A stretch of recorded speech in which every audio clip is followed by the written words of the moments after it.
Hi, ഇന്ന് രാവിലെ തന്നെ നമ്മളൊരു യാത്ര പോവാണ്. എവിടെയാന്ന് വെച്ച് കഴിഞ്ഞാൽ നമ്മുടെ കൃപാസനം പള്ളിയിലാണ്. ഞാൻ റെഡിയായി പോവാനായിട്ട് ഇറങ്ങി. അമ്മ ചിറ്റയുടെ വീട്ടിലായിരുന്നു. പാതി വഴിക്ക് ബസ്സിൽ കയറാമെന്ന് പറഞ്ഞിട്ടുണ്ടായിരുന്നു. അപ്പം നമ്മളിതാ മുണ്ടക്കയത്ത് നിന്ന് ചങ്ങനാശ്ശേരി പോയി. ചങ്ങനാശ്ശേരിയിൽ നിന്ന് ആലപ്പുഴ പോയി അവിടുന്ന് കൃപാസനം പോകാനായിരുന്നു. അമ്മയുണ്ട് കൂടെ കേട്ടോ. അമ്മയാണ് ഭയങ്കര ഭക്തിമാർഗമൊക്കെയാണ് ഈയിടെ ആയിട്ട്.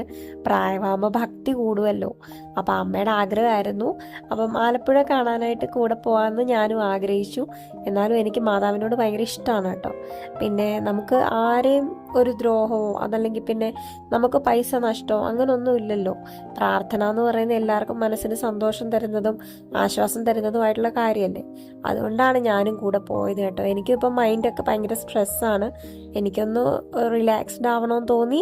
അതുകൊണ്ട് ഞാനും പോകുന്നു കേട്ടോ. ഞാനിങ്ങനെ മതപരമായിട്ടുള്ള കാര്യങ്ങൾക്കൊന്നും ഒരുപാട് റിസ്ക് എടുക്കുന്ന ആളല്ല. പക്ഷേ ഇവിടെ വരണമെന്നൊരാഗ്രഹം തോന്നി.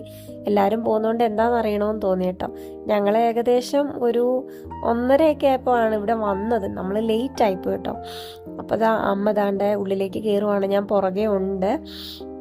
വീഡിയോ ഒക്കെ ഒരുപാട് നമുക്കവർ അനുവദിക്കുമോന്നൊന്നും അറിയത്തില്ലല്ലോ. അതുപോലെ തന്നെ ഒരുപാട് ജനങ്ങളും വരുന്നുണ്ട്. അവർക്കൊക്കെ എല്ലാവർക്കും വീഡിയോ ഇഷ്ടപ്പെടുമോന്നൊന്നും അറിയത്തില്ല. അതുകൊണ്ട് പിന്നെ ഞാൻ അങ്ങനെ വീഡിയോസ് എടുക്കാനായിട്ട് അധികം ഒന്നും റിസ്ക് എടുത്തില്ല. എന്നാലും ഉള്ളിൽ നിന്നൊക്കെ കുറച്ച് കവർ ചെയ്തു. കാര്യം നമ്മൾ ദൈവത്തിനെ കാണാൻ പോകുന്നൊരു സന്നിധിയല്ലേ. അവിടെ നമ്മളൊരു വീഡിയോ എടുക്കുന്നതുകൊണ്ട് അത്ര വലിയ മോശമായിട്ടും എനിക്ക് തോന്നിയില്ല. പോയി എല്ലാം കഴിഞ്ഞ് ഞങ്ങൾ പ്രാർത്ഥിച്ച് തിരിച്ചു വന്നു. കാഞ്ഞിരപ്പള്ളി ആയപ്പോഴേക്കും ഏകദേശം 3:45 ആയിട്ടുണ്ടായിരുന്നു. അത് കഴിഞ്ഞ് നമ്മൾ പതുക്കെ നമ്മുടെ കാഞ്ഞിരപ്പള്ളി സ്റ്റാൻഡിലേക്ക് എത്തി കേട്ടോ. നല്ല രസമുണ്ടല്ലേ. ഇതാണ് നമ്മുടെ കാഞ്ഞിരപ്പള്ളി സ്റ്റാൻഡ്. നല്ല ബ്യൂട്ടിഫുൾ ആണ് കേട്ടോ.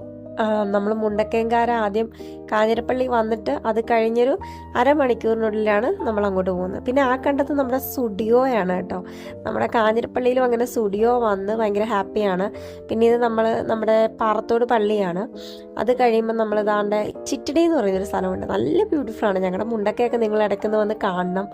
ശരിക്കും പറഞ്ഞാൽ ഇടുക്കിയുടെയും കോട്ടയത്തിൻ്റെയും ബോർഡറാണ്. ഭയങ്കര ബ്യൂട്ടിഫുള്ളാണ് കേട്ടോ. അങ്ങനെ നമ്മൾ മുണ്ടക്കയ സ്റ്റാൻഡിൽ എത്തിയിട്ടുണ്ട്. സമയം 4 മണി 4:15 ആയി. അങ്ങനെ സ്റ്റാൻഡിൽ നിന്ന് നമ്മുടെ അങ്ങോട്ടുള്ള പുലിക്കുന്ന് വണ്ടി കയറിയിട്ടാണ് പോകുന്നത് കേട്ടോ. ശരിക്കും നമ്മുടെ മുണ്ടക്കയം ടൗണിൻ്റെ ഒരു ഫുൾ വ്ലോഗ് ഞാൻ നിങ്ങൾക്കായിട്ട് ഇടുന്നതായിരിക്കും. ഞങ്ങളുടെ നാടൊക്കെ എങ്ങനെയാണെന്നുള്ളത് നിങ്ങൾ അറിയണം. നല്ല സ്പെഷ്യലാണ് നമ്മുടെ നാട്. പിന്നെ ഈ കാണുന്ന മണിമലയാറിൻ്റെ ഭാഗമാണ് ഇത്. ഞങ്ങളുടെ മുണ്ടക്കയത്തൂടെ ഒഴുകുമ്പം ഇതിനെ മുണ്ടക്കയാറെന്നാണ് ഞങ്ങൾ പറയുന്നത് കേട്ടോ. ഈ പാലമല്ല, ഇതിന് അപ്പുറത്തെ പാലം വേറൊന്നും ഉണ്ട്. അതിൻ്റെ അപ്പുറത്ത് ഇടുക്കിയും ഇപ്പുറത്ത് കോട്ടയവും ആയിട്ടാണ്. ഇതിപ്പോൾ നമ്മൾ എരുമേലി റൂട്ട് പോകുന്ന ആ ഒരു വളവാണ്.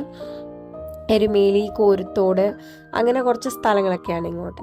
അപ്പം എൻ്റെ വ്ലോഗ് ഇഷ്ടപ്പെടുവാണെങ്കിൽ ലൈക്ക് ചെയ്യണം. മുണ്ടക്കയം കറണ്ട് ഷെയർ ചെയ്ത് കൊടുക്കണം.